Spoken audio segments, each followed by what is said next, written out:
Welcome to the big show. I'm Chris Collins. This is Christian. Hello, everyone. And Hogi. What's our up? Oklahoma boy, Chiefs fan. Today we're going to be talking about the secrets to a successful video inspection. And I think the list will surprise you, but give you some great insight and hopefully start a conversation that will help you, get better than you are. We talk a little bit about water sports, jet skis, and Christian, of course, has the news and much, much more coming up on this edition of Service Drive Revolution.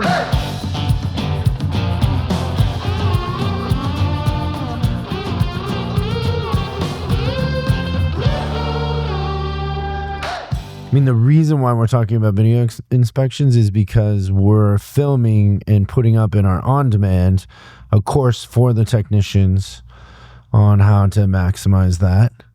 We actually have a lot of videos up there for our technicians. An entire module plus some extra little bonus stuff. My favorite one is the one that some technicians in Virginia requested that we do something for them so they understand the process and the financials. So that one is close to my heart because it actually was something that we did from feedback. Yeah, from the audience. Mm-hmm. Yeah, which is great. So look for that coming in on demand in the not too distant future. Right? These boys are production turnaround pros. They're very good at what they do. Great. Yeah. They get better all the time. Oh, too. yeah. What they can take from raw footage into final on-demand training, it's super impressive. Yeah, I agree. They make us look good. I was going to say, they make us look really, really good. Sometimes they make my jokes funny. So because we haven't been doing a lot of SDRs, I constantly get the question about the jet skis. And people are like, what did you do with the jet skis? A lot of developments. So the jet skis are gone and I got new ones.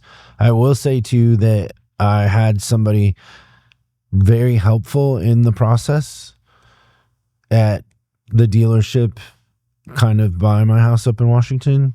I don't think I want to say the name because I don't want people to bother them, but I did give them a Yelp review, a Google review, sent some tequila, sent that 3-pack of tequila because he went way above and beyond. It's good to see. It restores your faith in humanity, doesn't it? It did. Because the first time around, your purchase experience wasn't like that. So I wanted the 2025 325. The 325 Hogi stands for horsepower. Okay. 325 horses, ponies in there. 25 it's not the size more. of the motor, it's the horsepower? Yeah. Okay. Look, he's thinking about it. I don't know what that means. Trying to talk your The language and now CCs. you're confusing me. A lot of power sports, the CCs. So it's like a 325 CC. Maybe. But I know. I'm not uber power sports guy either. No, there's a good possibility I don't know what I'm talking about. But that's not the point. That's not the point. So it's a 2025, 325, and then the stereo went from 50 watts to 100 watts on this limited. So it's like the GTX limited. Okay. Now each dealership only got allocated one. So what he did is he found another dealership that would sell me the other one, and even to the point where the other one was the other color, so they're not the same. But one's white and then one's like a teal green. The white is beautiful. Like you wouldn't think that it would be as cool as it is, but it's like a pearl white gray. Like it's really cool. Those things have come a long way. Oh yeah. I had to get a new trailer because it's wider than the old ones, so different trailer. I was going to trade in the other ones, but I actually ended up selling them to somebody up there who has helped me with, building stuff, the dock and all that. And he wanted them. So we made a deal, which worked out pretty good, but I'm pretty happy. I got the one is unlocked from eco mode. So you have to break them in for 3.5 hours. Yeah. The other one is not, because that's the one that Missy drives, but is going through and getting it out of eco mode pretty grueling? Like you just kind of putt around? Like how bad is that? I think the most you're supposed to go is 30 miles an hour. and then you're not supposed to put it in sport until you've got 8 hours on it, which I have 8 hours on the one I'm riding. The other one isn't out of eco mode, but we didn't get them at the same time because the way they were allocated to the dealers, it took a little time. I will say, and did you ask Missy? No. Oh, hands down, faster, better. It doesn't skate as much. Oh, because it's heavier, I would guess, right? Heavier and a little wider, but it sits in the water different than the other ones did. And it's only, so the other ones were 2023s. They weren't that old. I would love to have somebody put something to make the stereo louder. Yeah. The 100 watts doesn't feel any different. So it says it's 100 watts, but it feels just like the old one. Yeah. Well, and your expectation of audio is probably a little bit more particular than. Well, just when you're going fast, it doesn't. Yeah, it doesn't runs away carry. from you. Yeah. It's it doesn't interesting. carry. Makes sense. It has like the thing that makes it louder, but it doesn't help that much. But pretty fun. Had a lot of fun. So I've been on them twice. I went up there to get the one, put it in the water, and then I was just up there for Memorial Day. It was good. Funny, I was asking him about, he was telling me that like this one has 50 more horsepower or whatever. And I was like, I never understand with motorcycles or power sports or like jet skis or whatever, like, why do you need 50 more horsepower going? He's like, I'll tell you why. He's like, because the guy I saw that already had one, I was going full speed. And I was like, oh, that's where the new jet skis came from. He's Well, like, no, what's funny is I joked about that forever. I was like, hey, I need the 325. And everybody's like, what? And then a guy passed me and people saw it too. Yeah, they knew. And I passed people this weekend like they were standing still. Like I don't know. I think it's a whole different setup because it's just way faster on the get up. And you've bought all of those that existed in Washington, so no one can get it for the leg. When my friend up there wanted to get the old ones or whatever, I did like the used car walk and I pointed out the dent that you put in it. I'm like, yeah, this was Christian.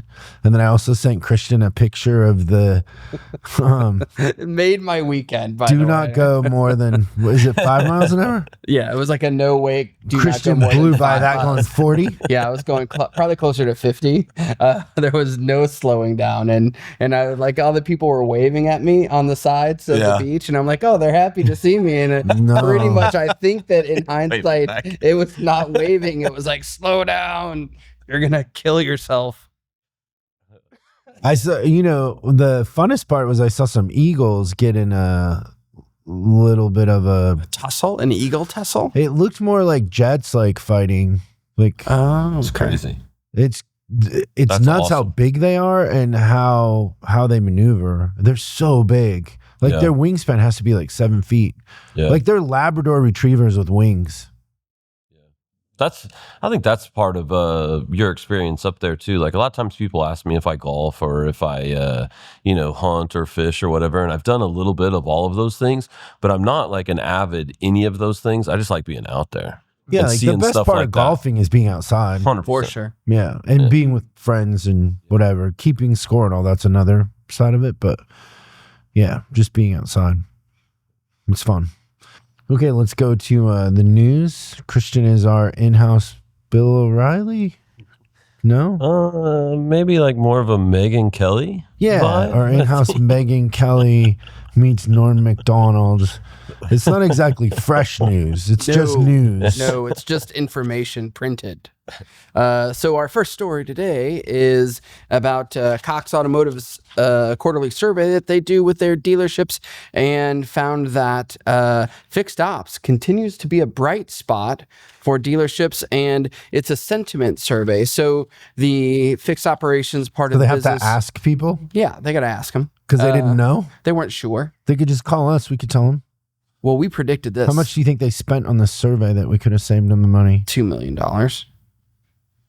Plus Okay, some. what does the survey say? But Fixed essentially, ops is important was the question? No, fixed operations it's a bright spot. So the sentiment towards fixed operations has improved. It's a bright spot. I'm just getting started. Like, it's going to get so much better than this. And like, are these the same people that give everybody a trophy just for showing up? Maybe they might be. Participation trophy. It's a bright spot. It is a bright spot. So they scored a 65. A 50 is neutral. And then anything below 50 means they hate it. And above. Who are they asking this to? Dealerships. So it's a dealer survey.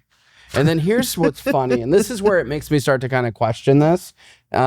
Is it says a GMC dealer in the Midwest. Like, that doesn't sound very specific. And then they're like a Ford dealer in the West. Like, what does that mean? So I feel like they made up their sources, but they're saying that, better parts availability, fewer technician defections. If we don't have the technician, the business needs technicians to be more successful, all that common sensey stuff. Then a Subaru dealer in the Midwest was worried about a declining customer base, which is something I think Hogi and I are getting to hear really regularly. Maybe that's a future episode, is talking about like almost like the myth of RO count, but we'll save that for a different time. So good job, Fixed Ops. Someone thinks you're not completely irrelevant. You're a bright spot. Then this was just you're kind of you're half a volt. This is great. You might have a seat at the table. Because it's not really. Stay tuned. Yeah. It's not an A on the paper. It's just like, it's a C+. We said, not quite the news. Right. Also, like, this is a little bit of scandal. An Audi dealership general manager who joined a rival store temporarily banned from poaching former coworkers. And what I want to do is, like, part of it is like, no, don't do this. And the other part is Massachusetts. So he had a non-compete clause in Massachusetts, and he was barred from working at a rival or poaching people into his rival dealership if he worked anywhere less than a 25-mile radius of the store. So his other store was like 15 miles away. And I wanted to read off like the list of people that he poached. That's where like I appreciate his thoroughness. Yeah, so Megyn Kelly's doing a lot of research. Yeah, I know. So he's actually reading it. This person that went from one store and to be a GM at another store, he recruited 8 employees: a finance manager, 2 client advisors, a shop foreman, a service advisor, 2 master techs, and a regular technician. Like, that's what he took with him. Went all out. So he got a bus. And I understand why the Audi dealer was a little sad about that. So I guess people wanted to somebody followed him. Yeah, that was my first thought when you ran all the way through that list. We should try to have that guy on. He got people from every department to follow. He'll probably say right, he can't talk. He rebuilt. Well, I mean, he might be under a lawsuit, so it might be a little bit of a challenge for him. Talk. But just in case, Audi general manager, reach out. We'd love to chat. For those listening and not watching, that was a big wink. A big Megyn Kelly wink. Yep. Megyn Kelly with hairy legs. That's it in the news. Oh, yeah. Okay. I did such thorough research. I can only do so much of that. So the secret to successful video inspections, and I just right off the top, people think that I'm anti-video inspections. I get that a lot. People are like, oh, you're against video inspections? I've never said that. I've said that if you can't do it with paper, you can't do it with video, which is... Why do you think they get that out of that? I think because they're looking for you to validate the idea that it's a miracle pill. And so people, you know how in our industry, everybody bought MPI, everybody bought all of this software, and because we're just dudes, we think that software fixes everything, but it's just like CRMs or anything is garbage in, garbage out. Like, if you can't do it with paper, automating it with software isn't better. It's worse, actually. And so people want to hear, oh, it's going to be a miracle pill. And all I'm trying to say is it's work. Like, you could do it with paper. Yeah, there's certain aspects to the video inspections that's good, but you're thinking that it's automatically going to make the techs accountable, that it's automatically going to increase your sales, and that you're not going to have to do anything. And it's like, no, it's more work. You're implementing a new thing that has all kinds of variables and nuances to it, and ends up that paper is the best starting point. If you can have consistency with paper, then it's easier to implement something else. Yeah, the adoption process goes way faster because they've already kind of gotten into that thing and that they did it. People just want you to tell you that it's a miracle pill. Yeah, Or that's my assumption. I agree with that. I think, and then another thing I wanted to make sure that I pointed out. So some of the information that we have with this is we have our elite group, which is reserved for like the best service managers in our coaching program. And part of being in that elite group is that we do a call every month and we talk about results. And then we also talk about kind of big ideas. So the last few months, we've been kind of coming to the table with assignments. And this month, our elite call completely circled like the good, the bad, the ugly about tech videos. And then some of these things that we're talking about today were pulled out from the elite members, which I would suggest are some of the top service managers in the country. So this is like, if you want to hear, get a little bit of a leg up in terms of if you're just starting videos and haven't really kind of figured that out yet, some of this stuff comes from those people that they're at a different level in terms of how they're operating. But that was a great conversation, wasn't it? Yeah, it really was. It really was. It was great. It was great. Okay, so there's 5, right? So let's go with number 1, which is kind of the mindset and the idea that technicians never went to school thinking that they were going to be on camera and performing, right? Just imagine that. It's 1995. You go to UTI. You're like, I want to work on cars. Today we're going to do communications. And communication was like, here's how you use a attach selfie stick. Yep, here's how you put the sticky on the. You're going to go to on hair the and RO. makeup over here, and then we're going to get your selfie stick. Yeah, it is funny. And the other side of that thing too is it comes supernatural to your younger techs. They grew up in front of the camera. So there's you're kind of dealing with both sides of that, right? But it is definitely a mindset thing, and kind of like you were talking about, like, it's garbage in, garbage out. A really great place to start, and an exercise we do in store a lot with clients is we call them re-racks. If you want to know if that thing is true, that videos isn't going to be the magic pill, that you're going to have a solid process before. Pull 5 technicians together and give them a paper MPI and have them all inspect the same car. And after they're all done, lay those inspections out on the workbench, and it will absolutely terrify you. Yeah. It's like, hey, how the Send tires? them all to the waiting room, bring them in one by one. Yeah. Yeah. The tires grew and your from older, more experienced techs sometimes are the worst. Yeah. They pencil whip what they want to do. Yeah. So I think just having those conversations, doing exercises like that, it sets you up to get a runway into this to make it very effective. Because like I said, there's a world for this, and customers love it. The transparency of it, they haven't seen the underside of their car, all those things. But people that have success with it the quickest, it's definitely with the mindset and showing. With the re-racks, like the inconsistencies that we have, and the technology can be part of making that more consistent. But like, if we're not acknowledging any of that stuff and seeing the outcomes of an exercise like that before you start all this stuff, it's, it can all be for naught. And I think one thing to really think about right there too is you're changing the communication style, right? So if you're used to selling over the phone and now a tech is making a video, now this is visual communication. Like, I know we joke about when I took my Land Rover in and they sent me the wrong video inspection. They sent it to me for an old Jaguar that needed all this work, right? It wasn't even a Range Rover. Yeah. That's my favorite part. But this is a true story. Like, they did that. The thing that I noticed, besides the fact that it was the wrong car, is how messy the tech stall was, how disheveled he was. Oh. And so, like, do you trust somebody who looks like they don't know how to dress and they're dirty and there's a mess around? Like, it's visual communication. And visual communication ends up being a whole nother thing. Like,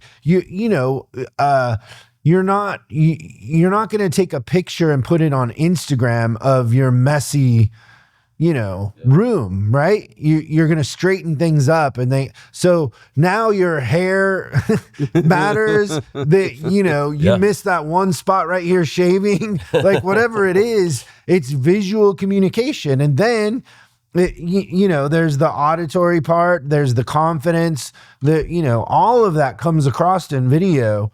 And so you're just changing you're now taking the role of what the advisor was doing in a lot of ways and putting it on the technician, but the technician isn't, trained in communications or sales or that sort of thing. And so that's back to what I said about if you could do it paper, it's almost easier because I'm judging that. And female customers are even worse when you're talking about messes and, how you appear.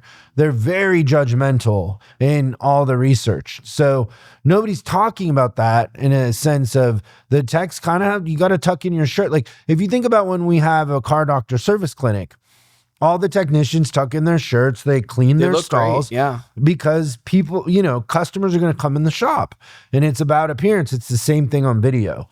And I think that whole thing is just overlooked. Just like, do it. Yeah. Yeah. And it's like many times, just like with MPI or tablets in the drive or whatever, we do these things and nobody pays attention to the fact that the hours per RO went down, the sales went down, and we're just in love with technology instead of being in love with the outcome.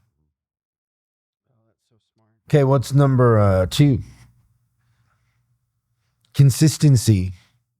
Okay, yeah. So can I take this one? Yeah.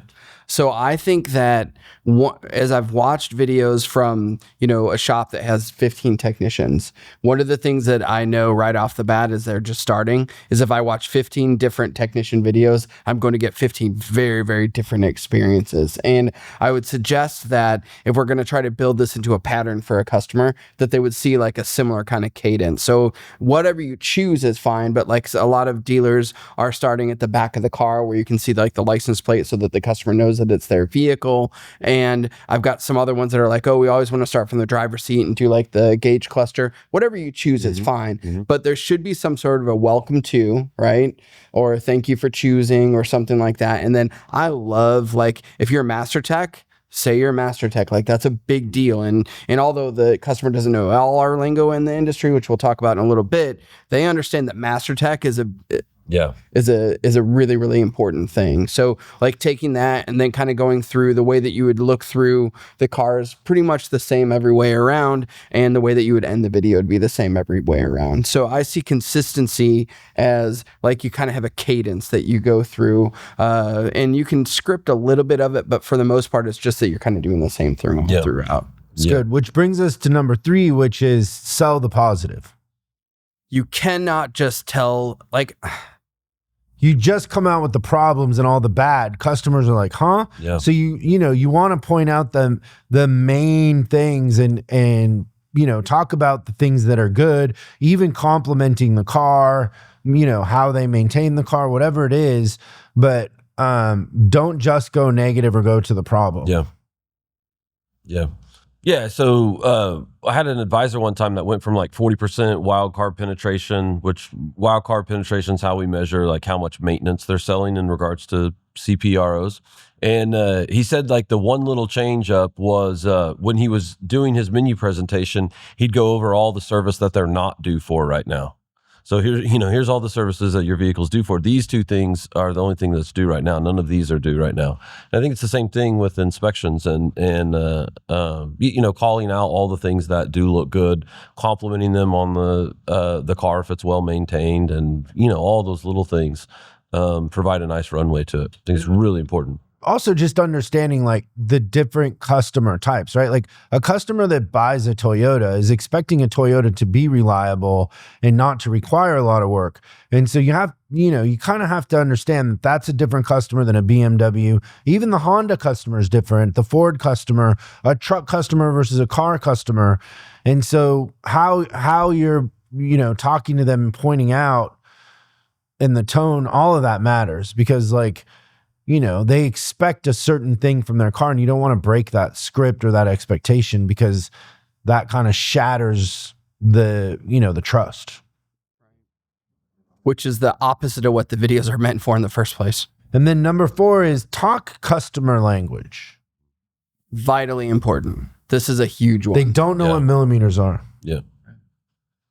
Yeah, they just tune out, right? Like all the acronyms. Don't all that assume they stuff. know anything. Yeah. You don't want them to say throw some diag on that. Yeah, or just even like, oh, your brakes are at 20%. It's like, well, is that good or bad? Like, they don't know. So to me, 20% means I've still got life. But 20%, I think, for most techs is like, that's 2 millimeters, which is basically they're terrible. So that's confusing. You have to give it reference, right? Yeah. With the customer. So even if you're going to say like they're at 20%, it's kind of, you're due for brakes. It'd be a good idea to do them or turn the rotors or whatever, but give it context if you're going to throw out a number, because they don't know what is good or bad, or what some of the things mean. Yeah.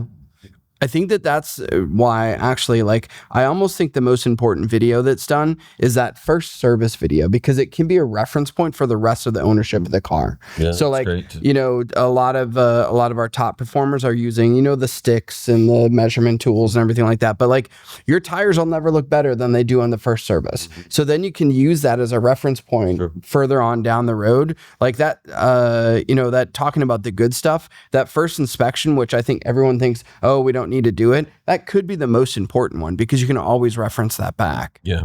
And really that goes back to why the scripts are so important, right? So if you're going to say it's at 20% or whatever measurement you're going to use, one, you want that to be the thing, right? You don't want it inconsistent from video to video.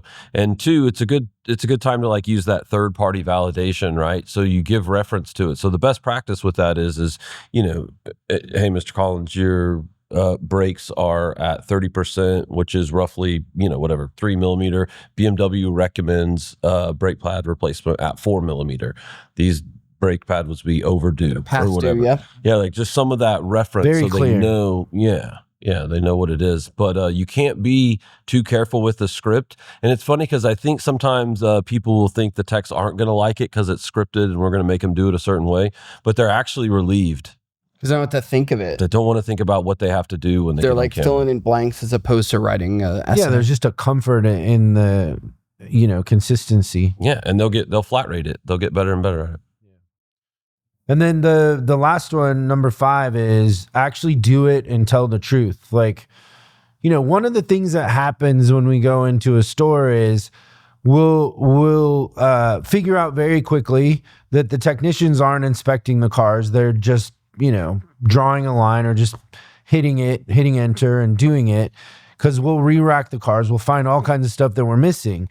And so then the conversation changes with the techs to, well, I do it, but they don't sell it. And it's like, you got to understand that the one thing with the digital inspections is you're making the averages look better than they are if you're not suggesting the work. So the good part of this is it tracks the conversion ratio and tells you a real story of what's going on. But if you're not doing the inspection, it's all for naught. That's always an eye opener for the technicians. Like, and when there's inconsistent or just inspections not happening, especially for your senior techs, like a lot of people feel that's where they have the hardest problem getting buy-in on inspections are from the senior techs, right? They think they know what cars to inspect and what cars not to, and don't buy into the law of averages and the data that goes along with it. And that's always a great conversation to have with them, is like, hey, you're going to make their closing percentages look better up front if you're not doing a good inspection, right? If you're not telling us all the opportunity that's available on this car and we're just pencil whipping it and send it up, I can't hold the advisors accountable to selling at the closing percentages we want because we don't have any good data to go off of. It's always an eye-opener. It's the chicken and the egg, right? Yeah. Like we have to have the recommendations in order to work with the advisors and, train them. But if we don't have anything to sell, then we don't know, really what we're doing. Right. And just as dangerous as going to the other end of the spectrum where you recommend everything. Mm-hmm. Like where that's fair to say too. You either go from like nothing to everything, the truth is where it actually has to lie. Yeah. At the end of the day. Yeah. So it's good. So, the first one is the technicians didn't go to school for this. So they need training on communications, basically, like what visual communication is, right? And then we need to have some sort of consistency, a consistent script. We need to sell the positive, talk the customer's language, and we need to be consistent in telling the truth and actually doing the inspection so we know what the averages really are and what the opportunities were that we missed, in a sense. Yeah, great stuff. Yeah, it's good. So thanks for hanging out with us, and we'll see you next time on Service Drive Revolution. Thanks so much for watching this episode of Service Drive Revolution. We're uploading new stuff every day, so make sure you subscribe and click the bell icon so you don't miss out. If you have a question you'd like us to answer on the show, call 8333-ASK-SDR and we'll answer your question on the show. That's 8333-ASK-SDR. For special deals on our books and training, head over to offers.chriscollinsinc.com. Now that's offers.chriscollinsinc.com. I'm Chris Collins, and I'll see you in the next video.